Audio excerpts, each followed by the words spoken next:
Hi, this is Eliyahu Berkowitz coming at you live from the Golan for Israel 365 News. It's been an interesting, challenging afternoon, but we have an amazing guest here today to talk about an amazing subject. Barnea Levi Sullivan. He's going to help us understand there was a huge archaeological announcement this week that included parchments that included verses from Nahum, and I believe, what was the other prophet? Nahum Zechariah. Zechariah.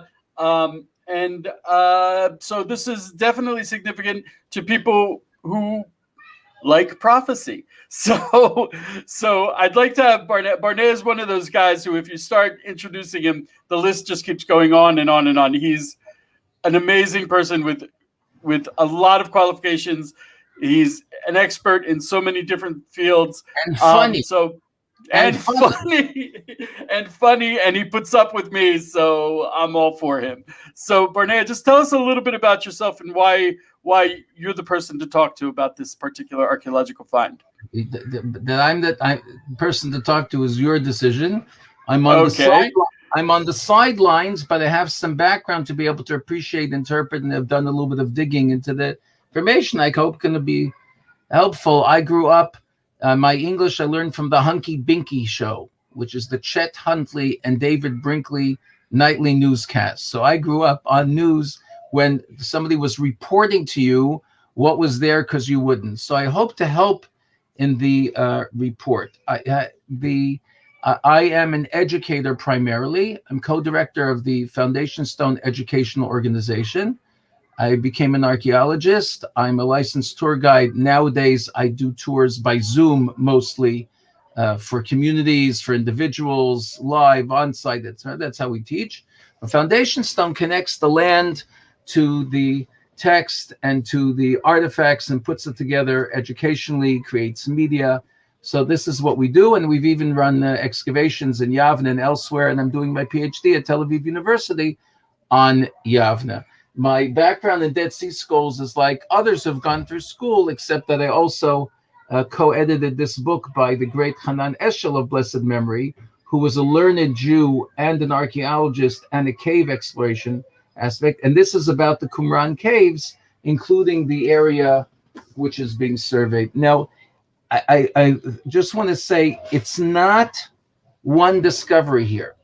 What happened is that there is a region that is unique, that other than peat bog caves, peat bog swamps, preserves ancient items incredibly. And there are a few moments in history when people were deliberately hiding objects. And therefore, everybody now knows for the past 70 some years, and some will tell you that Moshe Shapira had actually real items, and it's really over a century that that's a matter of contention, that there are writings and objects left by people who were fighting, left by people who wanted to be Hasidic and live by themselves, left by people who were hiding from destructive forces at the time or political enemies. Some things are just regular legal documents. Some are from Jews who were observant or Jews who took a path different than normal traditional Judaism of today. That's a world in and of itself. And some are original texts of new sects, the sectarian texts, and there's some other kinds as well. And so when you say Dead Sea Scrolls, it covers many things. And what happened here is that after a number of finds surfaced on the antiquities market, the government realized there's more to be found there, and we're losing it, and made an effort, pretty much quiet, it surfaced from time to time, over a vast area to identify caves and to excavate some of them. So they identified different reports, say 400 or 500 caves at the moment, but that's what we're talking. And they've excavated some of them, and they have hundreds more to excavate. And I'm saying for sure they have not discovered even all the caves that there are. I want to interrupt, if I may. I'm done. Just, It was just, a tough just, hour. oh no, you are not done, Barnea. If I have you on the line, I am going to pick your brains for as much as I can. Barnea, you made a reference that it was a bit of a euphemism. You said they were finding these things on the antiquities market. Basically, what was happening was they were being stolen. Thieves come into the caves and then Right. sell them up a chain, and then somebody says, "I'd love to have it. I'll pay for it." So, for example, my friend was just offered a Matityahu Antigonus coin of the type of which there may be not 20, and it was a bargain price, thousands of dollars less than what it should have cost. But it means that some thief found it, knew who to sell it to, who's then going to make a profit. I mean, that's how the original Dead Sea Scrolls were discovered, if I'm not mistaken. They were basically. Well, no. What's happening now is the professional teams of thieves with equipment are going, sometimes being underground even for a week. Oh my! Etc. Coming in and then living there and doing whatever they can. Sometimes only 2 days, sometimes a day, but they're professionally looking and attacking. Here, it was some shepherds who heard a thunk instead of a clunk and said, "What? That's a funny sound," and found that their stone had hit a pot, and the rest is history. So these guys can do way more damage, and they're not archaeologists. They just want to snatch and grab and run. They don't have a license, but they have excellent eyes and know where to look. And sometimes the archaeologists learn from them. Oh, I've been overlooking a certain area dozens and dozens of times. I just found out, that's a Second Temple period graveyard, and who knows what you can find over this area. As a Kohen, as a priest, I'm very happy they didn't walk in that area, right? But because of thievery, when you see a hole or two, you realize, there must be something there, because they're scouring the place and looking all over. I want to point out also there's a big difference between Israel and most other countries in that it's like finding antiquities. You could be out fly fishing somewhere and pull in, you don't know what. I don't have here on my shelf, we made a room in our basement. I live in the Jerusalem's Old City, and we brought in an archaeologist, and every one of the neighbors got a little something. I declared the first Temple period oil lamp, which I have on the shelf, but it's not here in front of me. But I'm a regular guy living here in the Old City. We dug a little bit. Gotta be careful of that. Gotta be careful of that. Right. Yeah, Josh. Yeah, I went a few things. First of all, people may be surprised. I was surprised when I first heard it, that here in Israel, metal detectors, which are common in America, you go to the hardware store, you go to Dick's, wherever it is, you pick up a metal detector, you go to the beaches, and you go look for a couple extra coins that might have been dropped over there. Here, metal detectors are highly illegal, and when they see them, that is a sign that of antiquity thieves that are looking for things which they're not allowed to take. Right. There are archaeologists who are trained in its use, like Yoav Farhi, who is a coin expert, and he makes regular trips to different excavations, either every few hours or every few days, and goes over to see what can be found. And I've watched him find a Persian period coin at Khirbet Kayaf at the Geula fortress.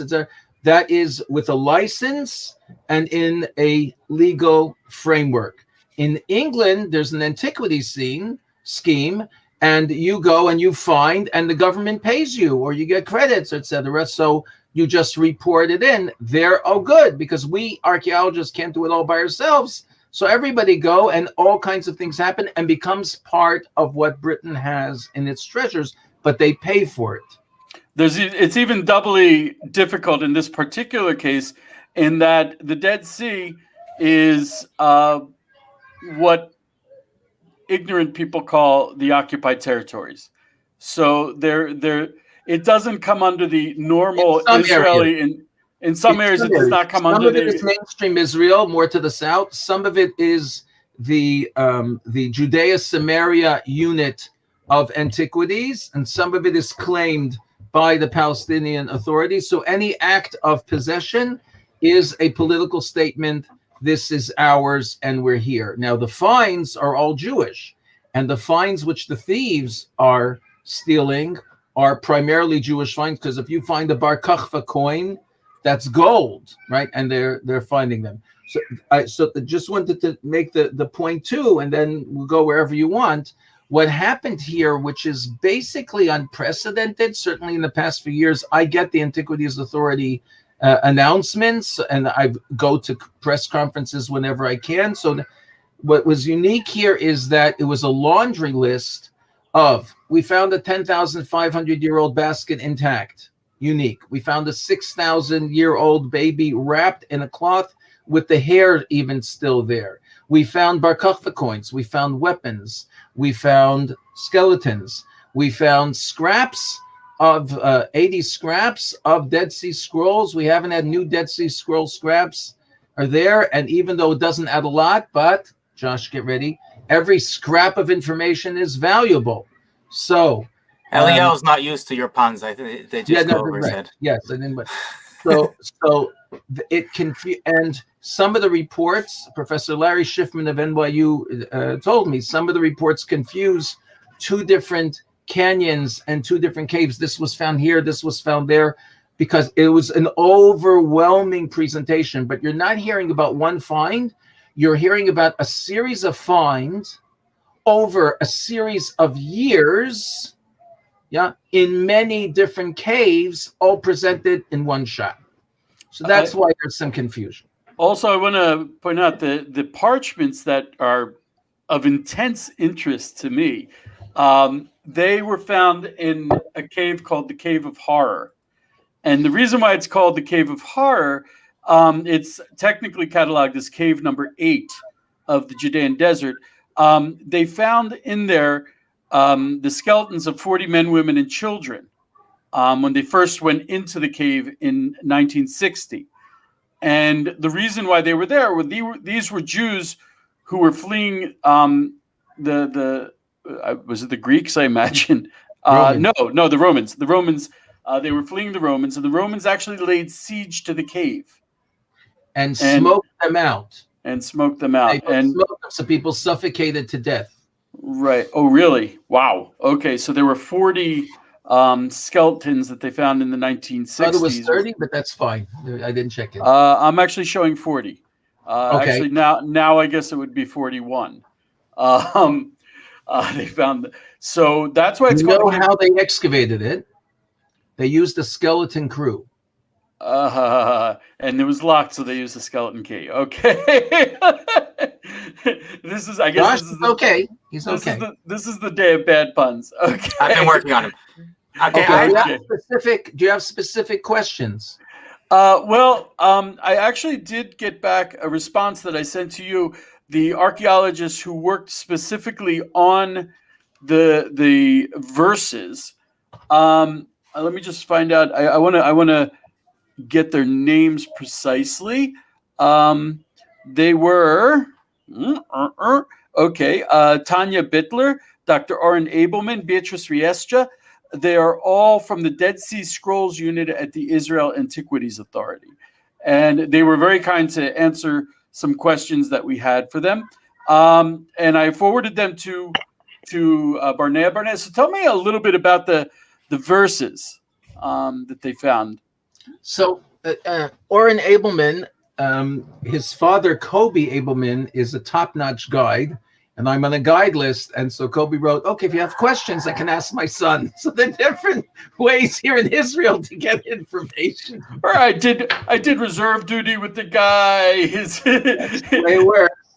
My brother's his officer in the army. We pray at the same shul together. There's always that personal connection. Yes. So what was very interesting that I would like to comment on is a particular, some of them of the reports just said, and we have new information that we didn't have. Okay, if I can, I'm sorry, before you start, the verses, in case you want to see them, are Zechariah 8, chapter 8, verses 16 and 17. Let me here. And the other one was, do you remember what that was? It's in Nahum, but I don't have the reference. Okay, it's in Nahum. Nahum chapter 1, verses 5 and 6. Okay. And they were in Greek, correct? Yeah. So now it's very normal that there are. Let me go through a few things. If you find it was definitely a cave that was attacked, and the people there were from the Bar Kokhba period, which is about 1,850 years ago. That does not mean that all the finds are from that time. For example, in the Herodian Quarter, a Second Temple period neighborhood under Yeshivat Kotel, a few feet from where I'm standing, the man had, or the woman had, an alabaster vessel from Egypt that was 400 or 500 years older. And so remember, there's no printing press. So if I have a scroll that somebody wrote and I keep it, that's what I bring. I'm using 100 or 200-year-old scroll. That's normal. So just because the context, even though the context of the cave is Bar Kokhba, it doesn't mean that the book was printed, in the Bar Kokhba area. It can be an older one, and it would seem to be older. That's one. Two, it was very normal to have Greek manuscripts, Greek biblical texts in Greek at this time. It was called Greek Scroll. It was the Greek Scroll Publications, whose foregender now is Art Scroll, but then it was Greek Scroll. Yeah. So because that was the lingua franca. Yeah. And people understood it, and they were reading in Greek. Very often, not an exception, very often, God's name was written in Hebrew. Which was the case in this. Which was the case in this one. In various Christian Bibles, something which is attributed to Jesus appears in red, something of what is perceived to be of divine origin. I'm an Orthodox rabbi, but I'm explaining, right? Is put in red.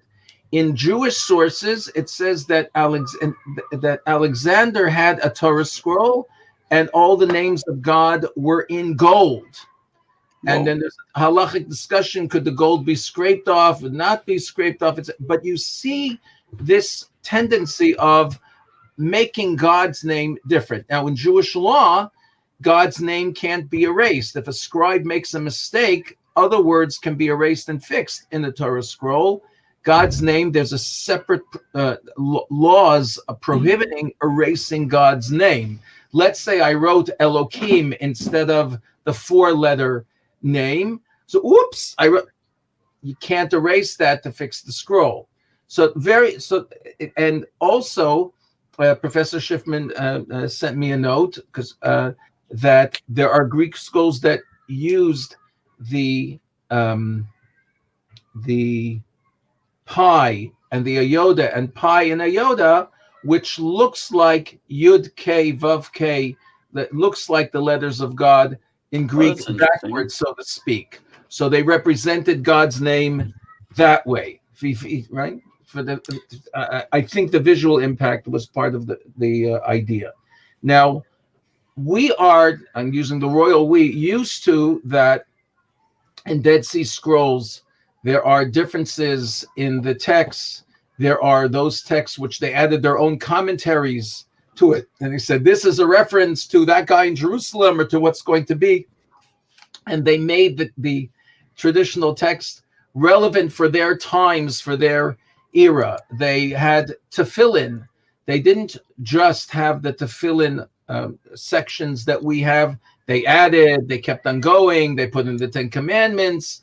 They weren't functioning in Rabbi Yosef Karo's Shulchan Aruch and the Code of Jewish Law that we function in today. And there are different elements. The Septuagint has different words. The Samaritan Torah scroll has different words. So people who are Bible scholars analyze, and there are sophisticated programs now which show you on each verse all the different options. Okay, we Orthodox Jews say that there's a whole body of law and paragraphs, and which word is written with a vav and full and not full. And there are technical terms for this, and very few differences between all the Torah scrolls on the planet, and no difference that makes a theological difference, as Rabbi Victor pointed out 70 years ago. That hasn't changed. In this verse, did Rashi have the word et or not? Is there a vav here or not? Is there over here? Because Ugaritic literature was similar and had slightly different words, the scholars would say, oh, somebody was writing Psalms, made a mistake. Really, this word should be this. And then they found the Septuagint. Oh, it makes much more sense this way. Oh, it makes much more sense this way. Okay. Orthodox Jews reject that because of the solidity of the tradition and the infrastructure of the body of laws and the care. And my rabbi said, you know, that sometimes you find something in the Shemus scraps, in the Geniza, in scraps that were put away because of their holiness elsewhere. It can be because there was a mistake, so they got rid of it because it wasn't copied. And there's a whole terminology of different types of copyist errors. Here, what the news says, and they're quoting, I think they're quoting the archaeologists. Yes, this is a quote that was sent to you. Here's a quote. Among the new fragments, the most notable textual difference is that at the end of Zechariah 8:16, there is the word streets instead of the word gates that appears in all other manuscripts. Okay, and he says, perhaps the text of the Bible was a bit more fluid than it is today. Minor textual variations between manuscripts were not necessarily perceived as a problem. Yes, they were, right? It's not good. Now, if you read the verse... But what you're saying, if I understood you correctly, is it was written in this fragment of parchment that was found in the Dead Sea, but that does not mean that the fragment in Greek, that's interesting. So it does not necessarily mean that fragment had the correct version of the verse.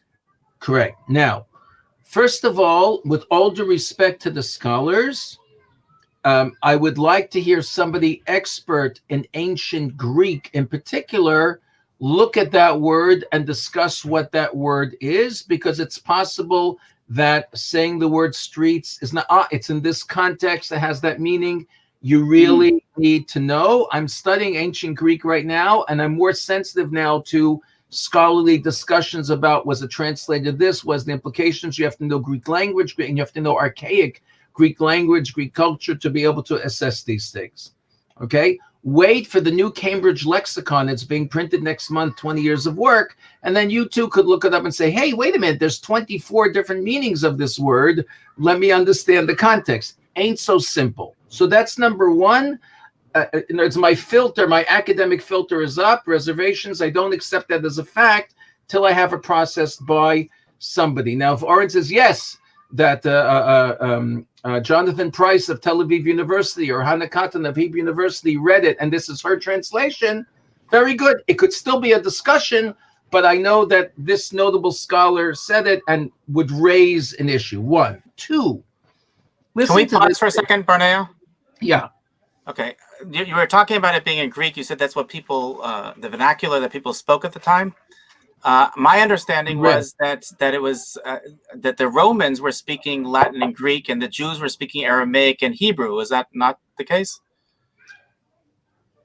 You notice that there are Judeo-Coptic coins that here will use Greek as opposed to Latin for this area over here. That's number one. Number two, Professor Daniel Sperber of Bar-Ilan University has a beautiful book about the knowledge of Greek in the Talmud and by the rabbis here. They're fluent, and there are pieces of Gemara that you and I have learned that unless you know that it's Greek, you don't realize they're saying a pun in Greek. I mean, it sounds like Greek. Right. And the second book of Maccabees is an appeal 25 years after the miracle of Hanukkah from the rabbis in Jerusalem to the Jews of Egypt who lived in Greek. In particular, the Jews in Egypt were functioning in Greek, not in Hebrew Aramaic, and they are using of all the 2,000-year-old texts, it has the most, according to Daniel, his last name is Rappaport. I'm sorry, I forgot his first name. A blessed memory. It has the greatest variation of words per sentence per page, and it's using two Greek tenses that make the action happen very fast. And you had Rabbi Jonathan Sacks, Cambridge English, appealing and exhorting and seeking to penetrate the minds and hearts of these Jews 25 years later with the finest Greek of the entire koine of the entire Greek world. So please listen, this is what happened in the story of Hanukkah, and that's why you should be keeping the holiday, basically. So there are whole worlds of Jews at this time who are functioning in Greek, and there are, I'm going to say solid, but it's a discussion, indications that the Jews here in Eretz Israel also were fluent in Greek, certainly the rabbis, but even was the people... Was that due to the Hellenization process? That was fought, or when we were exposed to this Greek? Once you're post Alexander, you've created, and that's why there's a difference in New Testament and Septuagint Greek to earlier Greek. There were slight adaptations so that throughout the Greek and then throughout the Roman world, people were able to communicate and understand each other and had the same notation and were able to communicate. So there's a koine, there is a cultural world and connection that's widespread, like English is today. English is today. It was the international language. It wasn't the language the they spoke to each language, other in. I don't want you to miss this point. Okay. If you read the verse, let's read for a second here in Zechariah. These are the words which you shall do. Speak truth, one man to his friend. Truth and justice and peace. Judge in your gates. Right? And a man and his friend, and to the evil of his friend, don't even think in your hearts. And don't love a false oath, because all these things I hate, says God. Sha'ar is a code word, is a cultural word in biblical Hebrew and in Mishnah Hebrew for business done in the gate, judgments and business done in the gates. The sha'ar, even today in modern Hebrew, sha'ar is the market price. You did business right outside the gates of the city. The judges sat in the gates of the city. So if somebody came in, they're arguing, I sold your person in your city strawberries, and he said this price, and he said that price. That's where it was done. So sha'arechem fits perfectly with speak truth and be honest with each other. Streets is very nice, but doesn't have the power of our traditional Masoretic text, b'sha'arechem. And that's why I would like to have a Greek expert weigh in. Is it really streets in the context that Greek word is used? Because it's so, the sha'arechem is not just, in the public sphere. It's specifically business oriented. That's what the word means. I just wanted to share that. I didn't see that in the news. And I mean, it's really like the game of telephone, where you have someone who knows the text in Hebrew, they translate it to Greek.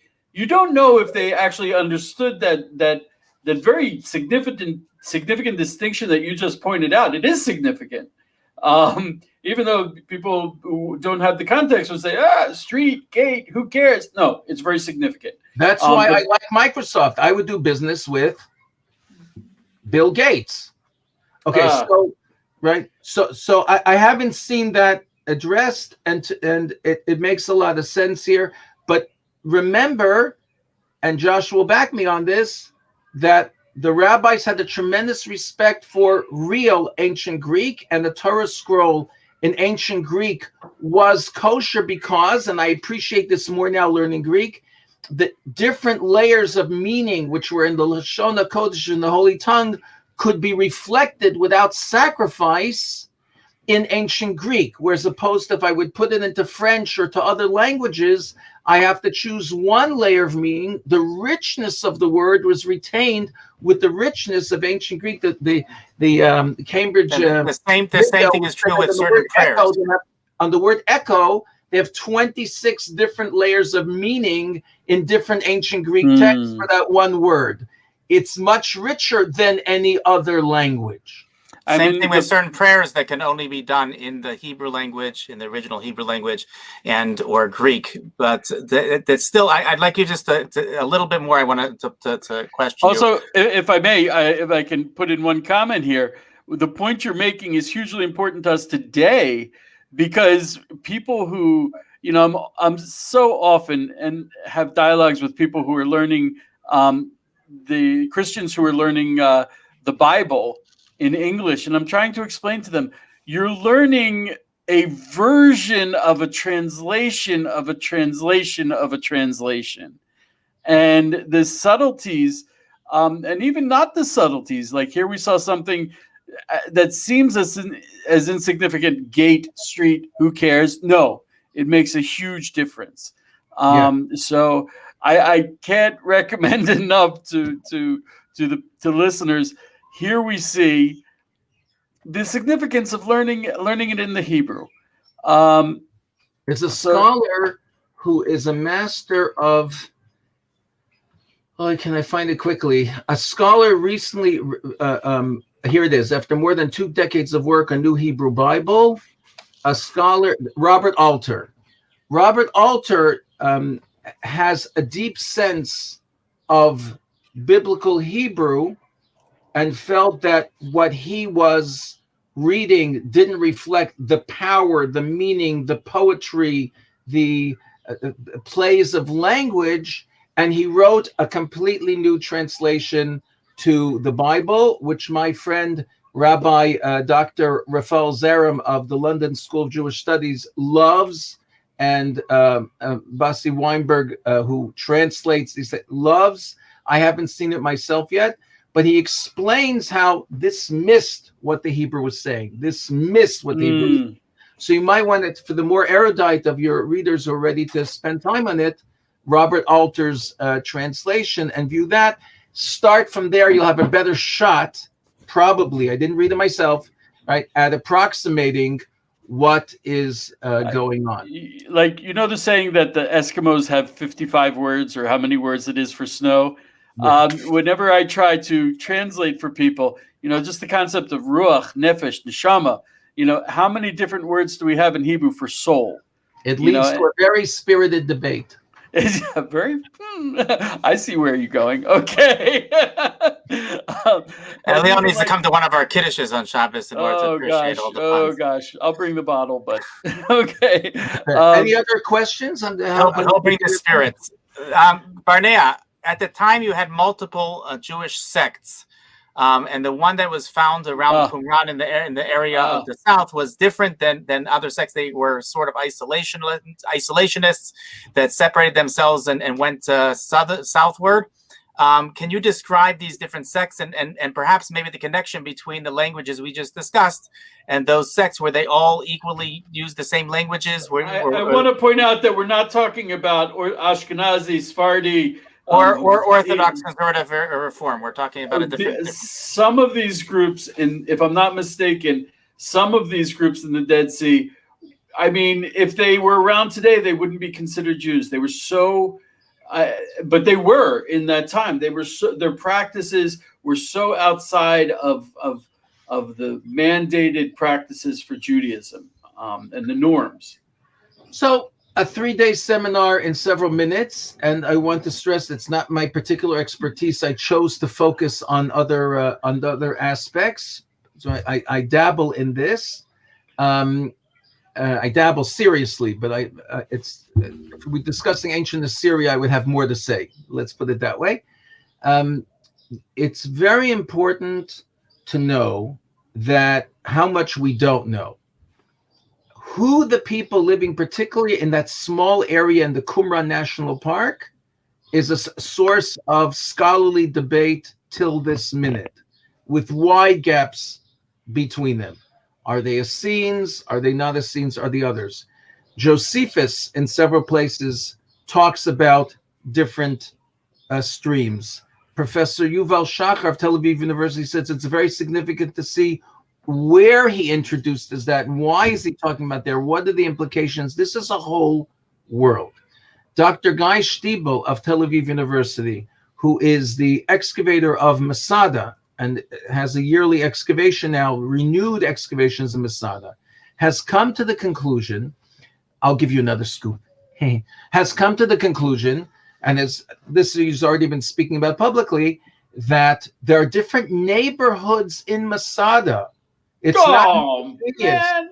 There were some Samaritans, there were some Sicarai, there were some Essenes. He says, I can even give you a map of the neighborhoods because here there were no women, and here they had a public ritual bath, and here it was a scroll that said, Har Grizim is one word that's Samaritan, and has new finds and attacked areas that Yigal Yadin didn't attack. He said, Yigal Yadin said, we know over 90% of what there is to find from Masada. He says, respectfully, I now disagree. There's more. For example, by using organic studies, Dr. Daphne Langat of Tel Aviv University showed there's a whole vineyard that was growing a Masada in the south area. Herod was growing dwarf trees. And when you came to visit him in the northern palace, you saw them, and he might have even given you a gift. And he had a place where he was growing them in Jericho. Dwarf crushed, right? You can tell from the pollen and from other elements. The crazy thing is, this is all on one mountaintop that's literally in the middle of a desert. And some weren't allowed in the mountain. They had to stay below. They weren't allowed up on top. They were where the Roman camps afterwards were. So they were communicating, but no, you're not coming up because we don't trust you. But you can be in the area, but you don't. Right? So here we have a cave where we found 41 skeletons. This could be a whole group unto itself that had their own. Correct. They had their own belief system and their own scripts, their own parchments, their own way of reading the text. Correct. And here you could have somebody running away from the Romans who was a Pharisee, who was, from my sect, right? You could have somebody who is from a different one. It's a mix, and you have to identify one by one. So here, and again, remember, because I have this Greek text doesn't mean I wrote it. I'm using an older text because that's what I got. It's not easy to make new text, and I'm fluent in this. And this is how I will review the 12 prophets. Right, other parts in that cave, fuller, both Hebrew edition, Professor Shipman wrote me, and a Greek edition of the 12 prophets were found earlier in that cave, were published decades ago. Right now, there are, as Oren wrote you, there are more scraps that Yadin missed from those same scrolls. 80 pieces. It's very nice. And again, it's a great pun. Every scrap of information makes a difference. And here you have something to put. We're very happy. But it's not that a new cave was found and we found scrolls where we never knew and we have a whole new world discovery. It's a level below that. We found more of previously known scrolls, and we're very happy we found another 80 pieces. Each one of those pieces you could sell for $1 million. Somebody would have bought 5 pieces of actual Dead Sea Scrolls and have them sitting in New Mexico or in Paris or London, etc. Instead of that happening, it's now in the hands of the world, because Israel has these things for the world. And there's a relationship between Google and the Israel Antiquities Authority and the Dead Sea units, that all of these are scanned with a number of very high-tech methods and put up on the internet, so that minutes from now or weeks from now, these scraps will be added, and you'll be able to sit in Los Angeles and Canada and Alaska and anywhere from your computer and say, look at that. And these high-tech things reveal objects such as, big argument what this letter was. Sorry, guys, because you can now do 3D. It was a hole in the parchment and some ink cut in. I'm sorry, it wasn't that letter. It was this letter. If you're really into jigsaw puzzles, you can scan all the pieces and maybe put them together. Since you mentioned that, it's even easier now because we're adding in DNA. So now I can tell you that all of this was from the same goat, and all these pieces all of a sudden come together, and they're all likely from 1 or 2 parchments made from this one goat's skin. And there was a recent study that in a whole bunch of parchments, right, there were 2 which were from cows, which from somewhere else, which were not being raised in Qumran, and everything else is from local animals, which means somebody brought in a scroll from somewhere else. Which were they and why? That was coming up a couple months ago. So it used to be that there was a handful of people who could read the ancient script and would sit there and with Scotch tape, literally, that's part of the fixing that the country put together the scraps.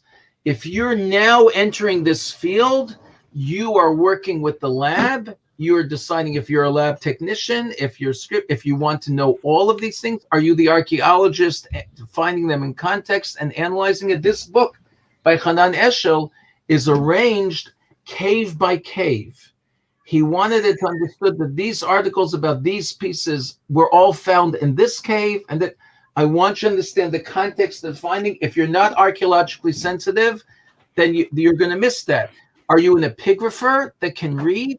Are you the scientist working in the DNA and helping? Are you an expert in computer technology and you're one of the people that, like the University of Kentucky, can take a burnt scroll and we scan it all the way through and then we can unroll it and see the difference between the ink and the writing, and all of a sudden we can read all these scraps, the pieces of the book of Leviticus, of Vayikra, found in when they were digging in the synagogue in En-Gedi decades ago, they were burnt scraps, so they were collected, they were on the floor, were now read. It's the first 8 verses. One piece was the first 8 verses of Leviticus. It was being read by computer to discerning the physical difference on a burnt scrap. You can't unroll it. You can't read it with the naked eye.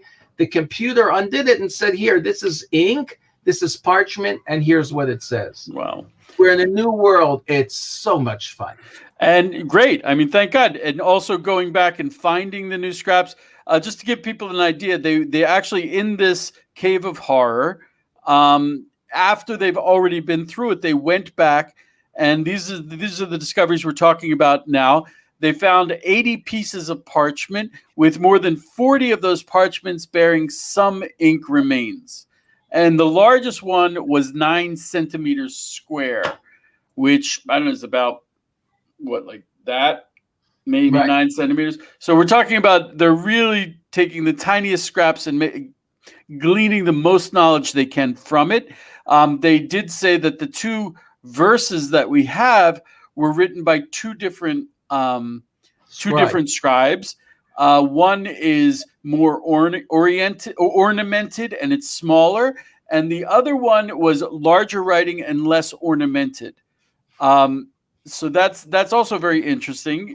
And so it's both hands are considered to be part of the one single manuscript and not 2 different scrolls. So if I'm understanding that correctly, we have 2 scribes working on one scroll? Yeah, I'm a production company. I'm a publishing company, and I want the scroll of Isaiah. And the person's ready to pay 5,000. We're 2,000 years ago. The person's going to pay, of course, 5,000 shekels for that. If I can have 6 people working, you do from here to here, you do from here to here, and we'll sew it together. Why not? Right? It doesn't have to be written one before the other in terms of the scrolls. And because of how it's structured and set, it's considered to be from the same scroll. And they had more than one professional working. I got it done quicker.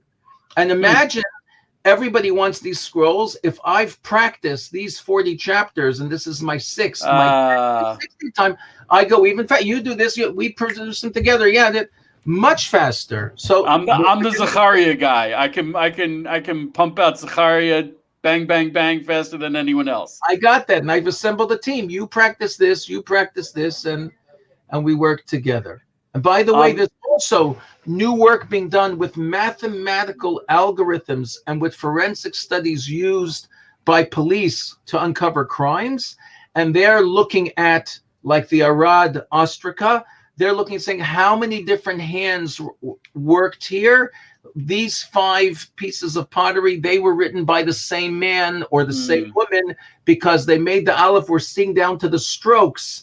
He does the aleph like this. They did the aleph like this. There were 12 different people. There were 17 different people. What are the historical implications? And this multidisciplinary approach of having a historian, an archaeologist, a mathematician, an epigrapher, and the different scientists, they just change their assessment of these from an earlier scientific approach, because somebody came in with a more developed system and showed there was even more people just on the Arad ostraca. You mentioned on Shabbat, didn't you mention the fact that there are many forgeries today that are using old parchment and old ink?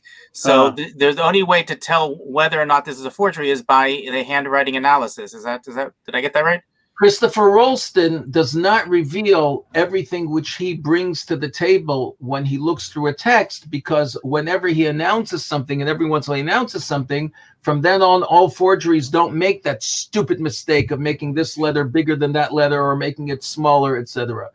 And he says, I know I've analyzed the strokes which are needed, and therefore I can tell when somebody is forging by looking at the strokes, and that's not something you can learn or forge easily. So he's one of the people that you call. You don't have to agree with him necessarily, but you better know what you're talking about if you argue with Christopher Rolston of George Washington University, who has spoken on our behalf. So these are wonderful, wonderful elements which are becoming more and more in vogue and de rigueur. How dare you offer an opinion if you haven't done organic residual analysis and the carbon-14 and this and whose approach?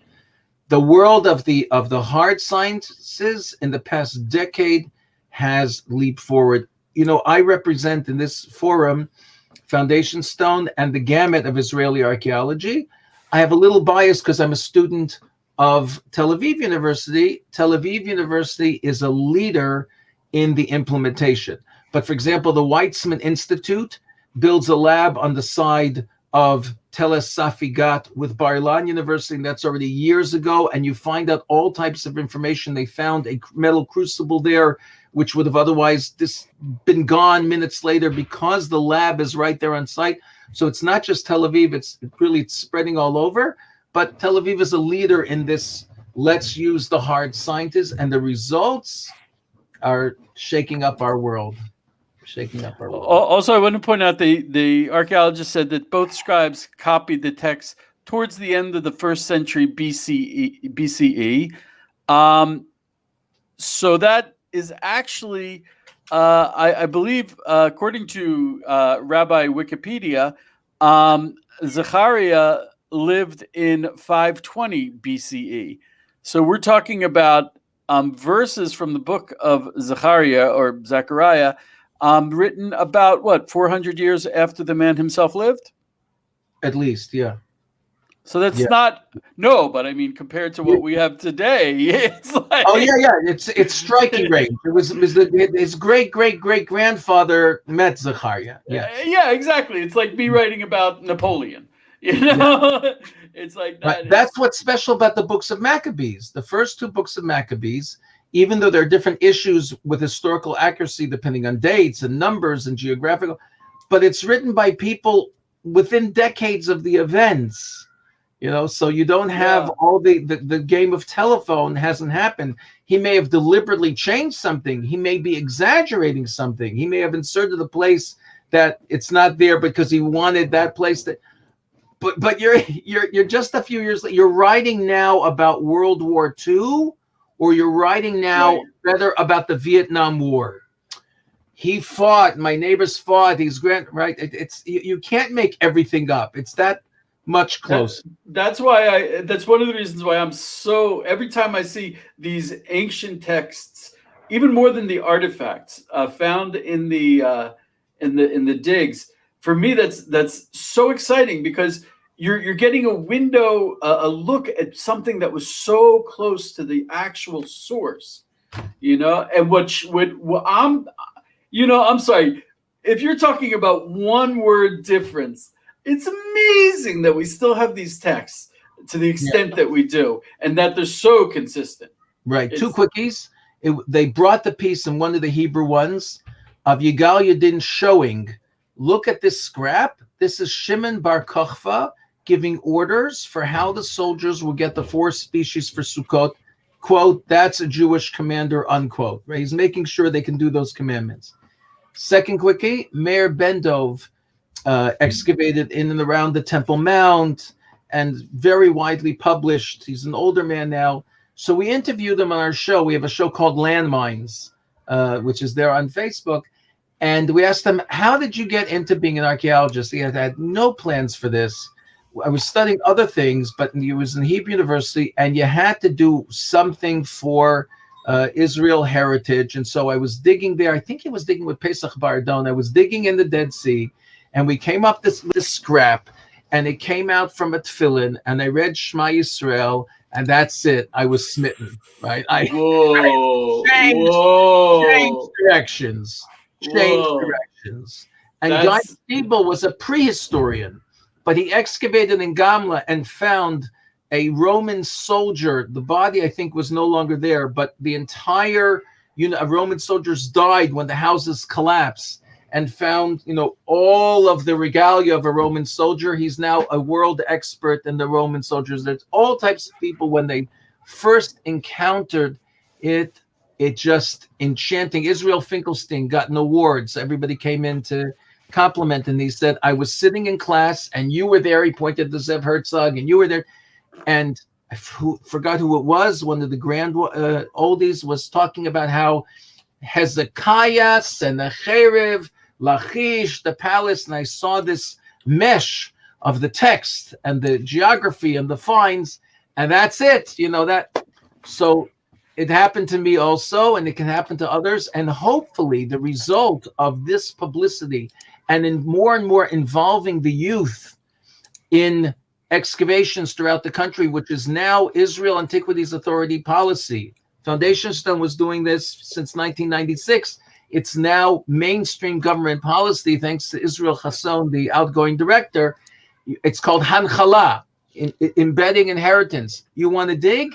Bring locals, bring students, bring soldiers. You have to involve the public in doing this. Maybe they won't do this right there. It doesn't matter. We're digging the history. You have to give people a connection. It bodes very well for Israel's future. And in normal years, people come from all over the world and participate, and they too connect to the land's heritage from different faiths, from different times. We gain from their perspective. They go and become good ambassadors to Israel.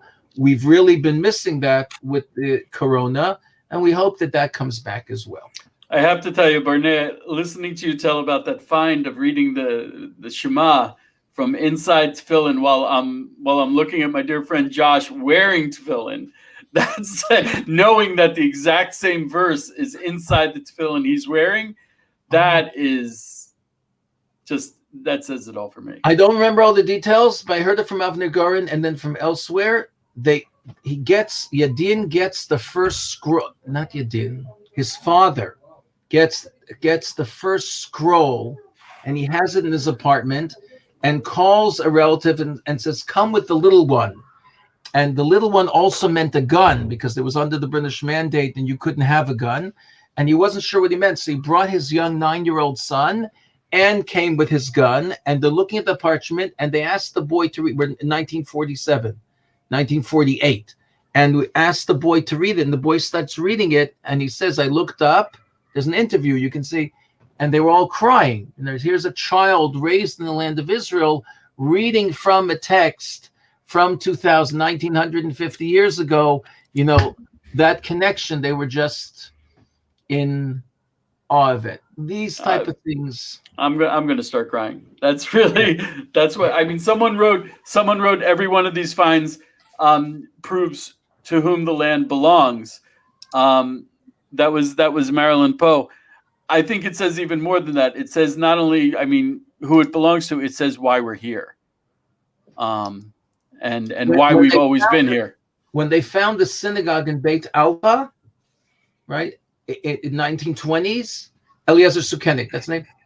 It's like, wow, we've come back to where our ancestors were. Here's Hebrew on the floor, and we're reviving Hebrew, coming back. It changed the country. It changed the country.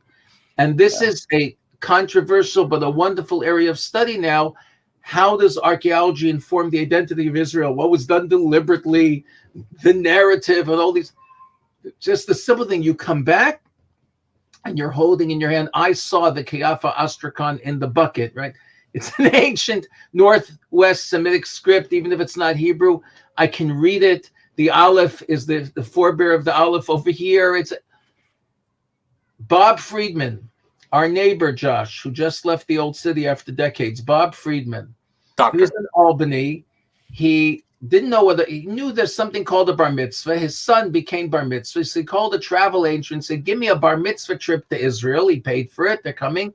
They're in the Shrine of the Book in the Israel Museum. And his son says, this was my Haftorah.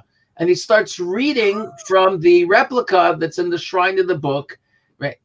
And then Bob said, there's more here than I realized. And it changed his whole life. It changed. He wasn't religious at the time, and then subsequently became religious. This is part of a long step by step, right? But that was the trigger. My son recognizes this, like that's the connection. Somebody used it. I think it's the person who donated the excavations, Davidson.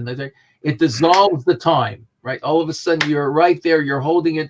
When you learn how to read the ancient Hebrew script, and then you go to the Tel Dan Stela in the Israel Museum that says Beit David, the house of David, and you are reading it straight off of this 2,700 more thing direct, it's talking to you, it's completely different. You're reading it directly. Amazing. Barnea, we have to say goodbye. We've actually been talking on almost an hour. I could listen to you all day. Thank God. Do we have a video, Josh? We have a special message for our listener. We have a special message. Before that, I'd like to say goodbye to my dear friend Barnea. Tomorrow, I'm going to be writing an article about an interview we had about these parchments. So if you were interested, there will be an article in Israel 365 News talking with Barnea more about this. And there is a lot to be said. So I'd like to thank you all for joining us. Thank you, Barnea, very much. And if you bless us, we got to bless you back. That's what the big guy says. So blessings out from the Holy Land. Blessings from Josh at the Old City. Where are you? Oh, you're in the Old City also, Barnea. We're both Pittsburghers that came home. All right. And Josh is on Har Zaitim on the Mount of Olives, and I'm way up here in the Golan because there's great wine up here. Okay. So thank you all for joining us, and have an amazing day. And here's a special message. Shalom. שלום לכם. שמי ברוך בן יגאל ואני אבא של לוחם סיירת גולני, עמית בן יגאל.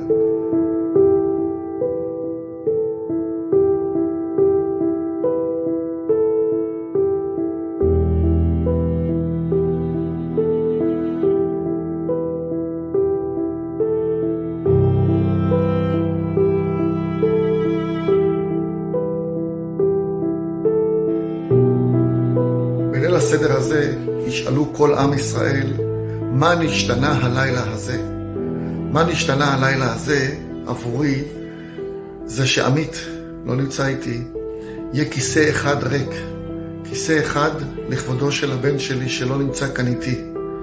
הבן היחיד שלי שהקדוש ברוך הוא נתן לי ונלקח ממני בי"ח אייר תש"פ.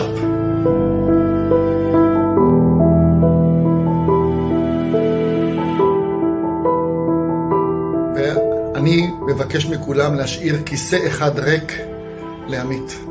כיסא אחד שבו נזכיר לכולנו שיש לנו ערבות הדדית. כל ישראל ערבים זה לזה. הערבות ההדדית, עמית בשנה שעברה נלחם בשביל כולנו. כולנו נשאיר כיסא אחד ריק למען עמית. תודה רבה.